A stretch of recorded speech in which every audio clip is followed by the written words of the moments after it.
super easy dish. This is called Calamari Scampi. You can make an appetizer out of it. You can turn it into an entree by serving it over pasta. Very simple calamari dish, all right?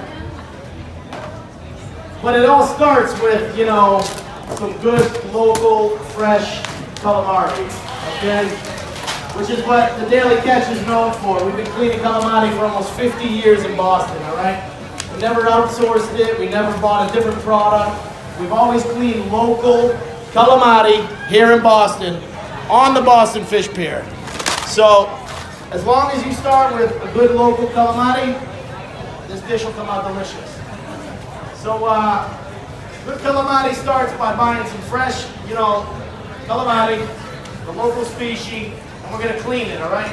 So the way you clean it is you just take the tentacles out, the guts. We're going to pluck out the pen. All right, it looks like plastic, but it's actually their backbone, okay?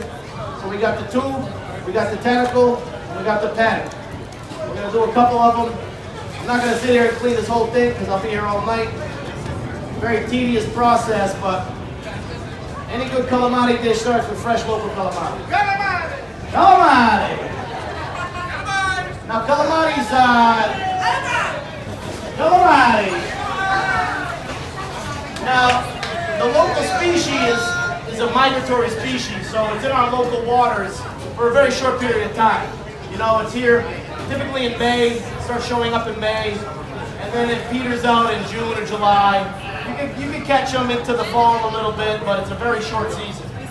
So a lot of calamari is frozen because you got to get it when it's fresh, you got to freeze it, and then it's almost just as good.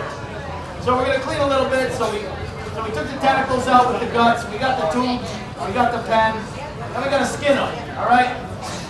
It's very, very difficult to do. There's no easy way to do it. You just got to get in there with your hands and peel it off, all right? All right, we're just going to peel it off like that, all right? Now, a lot of times when you buy calamari in the supermarket, it doesn't necessarily look like that. It looks like this, where they take these flaps off, and they serve it you like this. But what's wrong with this? Nothing. Absolutely nothing. This is good meat right here. So I need the consumers to say, hey, I want my wings. I want my flaps on my calamari, all right? That's one way to tell if it was hand cleaned. So we got our flaps, we got our tube, we got our tentacle. We're going to go and pull this little piece off here.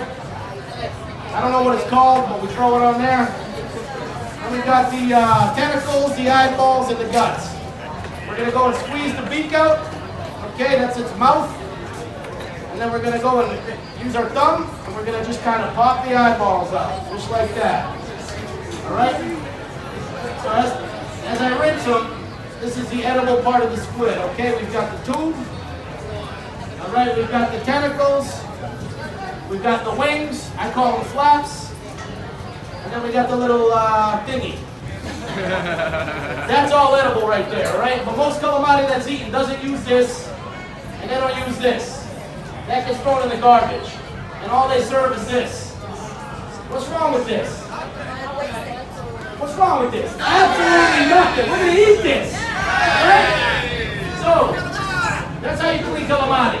Now, I'm not going to sit here and clean all of this because it's very labor intensive.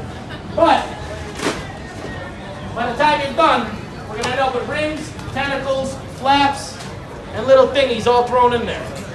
So once you get the tube, you just go and cut them into rings like that. All right? All right, we're going to throw that in there. There's that. These you just kind of cut kind of on an angle. All right, we're going to throw that in there. So here's our fresh, clean calamari, local Boston calamari. It's a local species. It's caught by Massachusetts fishermen. It's unloaded here at the Boston Fish Pier by Massachusetts companies. It's cleaned by a Massachusetts-based company, and it's sold in Massachusetts, in Boston, to the Bostonians and local people in Massachusetts. So we got our clean calamari here, all right? So that's number one ingredient, okay? Now any good seafood dish, in my opinion, starts with garlic, all right? The only ingredient you need. Now garlic, you gotta use California grown garlic, not Chinese grown garlic, okay? California American grown garlic, okay? So we're gonna dice it up, right? We can mince it, we can dice it. I just kind of pop it a little bit with the side of my knife, all right? Kind of to help me mince it. You can sit here and dice it all you want. I'm just gonna kind of pop it like that. Whoa now. All right? All right, it makes it a lot easier to dice. All right, once I think I got enough, then I just run the knife through it a few times.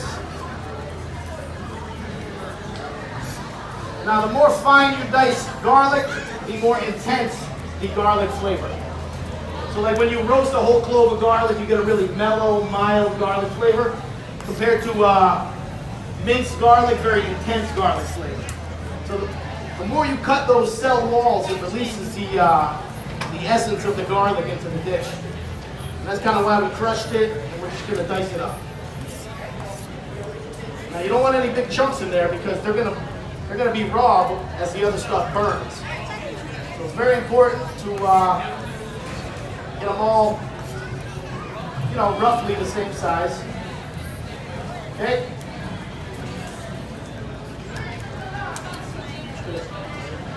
Anytime you dice, you want to take the knife and kind of get the stuff that's on the bottom and in the middle, and that's where the small stuff is. The big stuff kind of gets pushed to the edges. So you want to keep turning your pile over. Whether it's garlic or herbs or onions, you want to keep flipping it over. Just keep running the knife through. Hey, we're not done yet. All right. So we got our garlic, okay? So, ingredient one, garlic. Calamari, garlic. We're also going to do olive oil, fresh red pepper, salt, pepper, Romano cheese. We got some cooking wine, or any good wine. Okay? Got some lemons. These we're just going to kind of roll them a little bit to get the juices going. We're going to cut them in half. Right, and then we got some parsley. You got to use Italian parsley or flat leaf parsley. Curly parsley serves no purpose in my kitchen.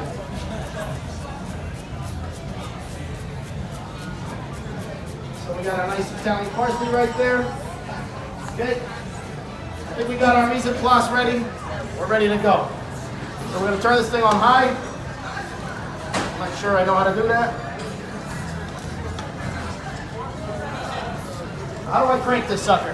That's something I've never used. It's like an iPhone.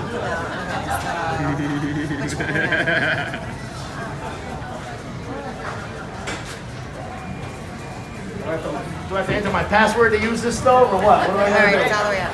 All right, we're cranking. So we got our large saute pan.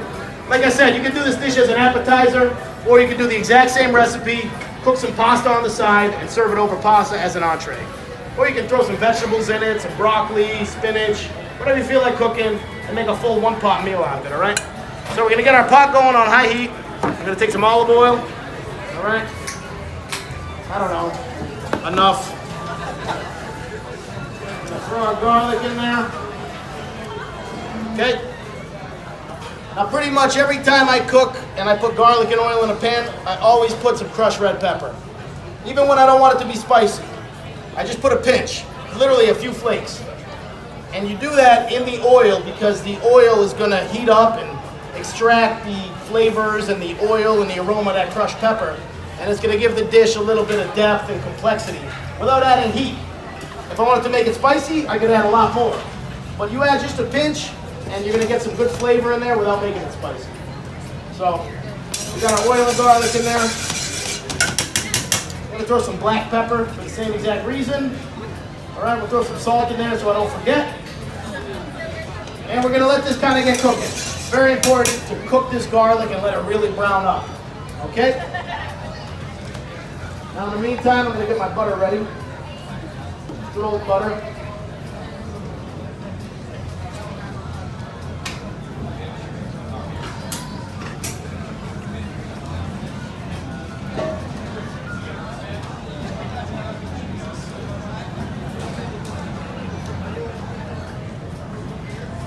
Okay,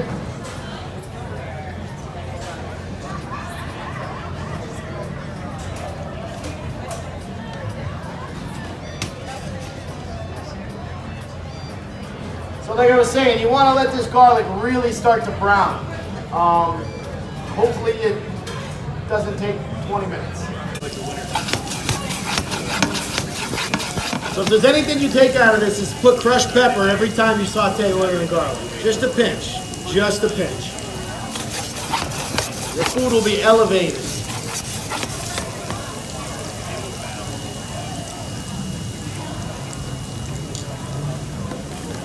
All right, so I don't know if you guys can see in the mirror, but we're starting to get some brown, okay? Now, I didn't do the best job dicing it, so you're gonna get some of the small pieces starting to brown, where the bigger ones are almost ready, but we're gonna take this to just the last second, okay? It's starting to really turn brown. When that happens, we're gonna add our calamari right to the middle.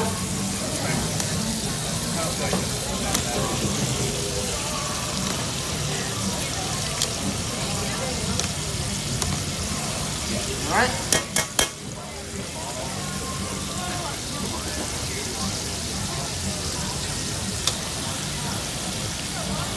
Come on.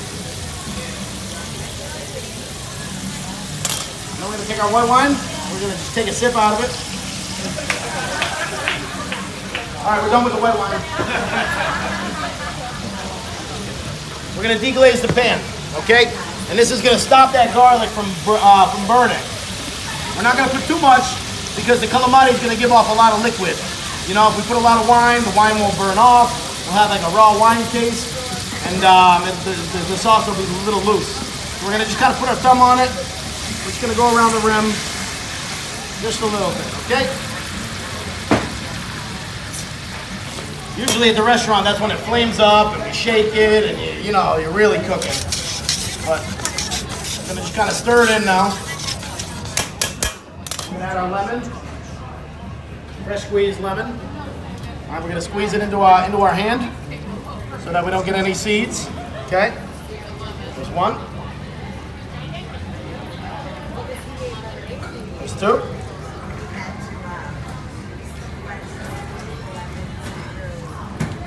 There's three. Okay. At this point, we're going to add a little bit of our Italian parsley.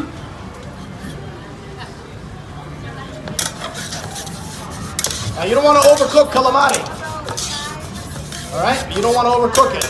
So once it starts to kind of curl up a little bit, and you can see the shape of everything, it's almost done. We're gonna add some butter.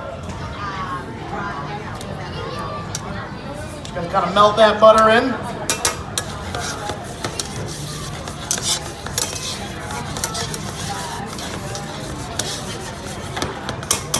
It smells amazing. Smell good, Dominic? Smells amazing. It's my favorite dish. My younger brother, Dominic. I got 6 brothers, 7 boys total. He's the 7th son. Flew all the way in from Chicago to come film me cook Calamari Scampi on a slow induction burner. So, once the butter starts to melt, we're ready for our last ingredient, which is Romano cheese. Anybody know the difference between Romano and Parmesan? Because they're not the same. So Romano is made from sheep's milk, and Parmesan is from cow. They're similar in the way they make them. They come from different parts of Italy, but Romano is far superior to Parmesan. So we're gonna add some cheese to that. All right, we're just gonna kind of melt that in.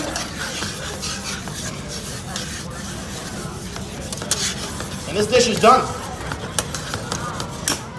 All right, there's the Calamari Scampi. Finish it with a little bit of parsley.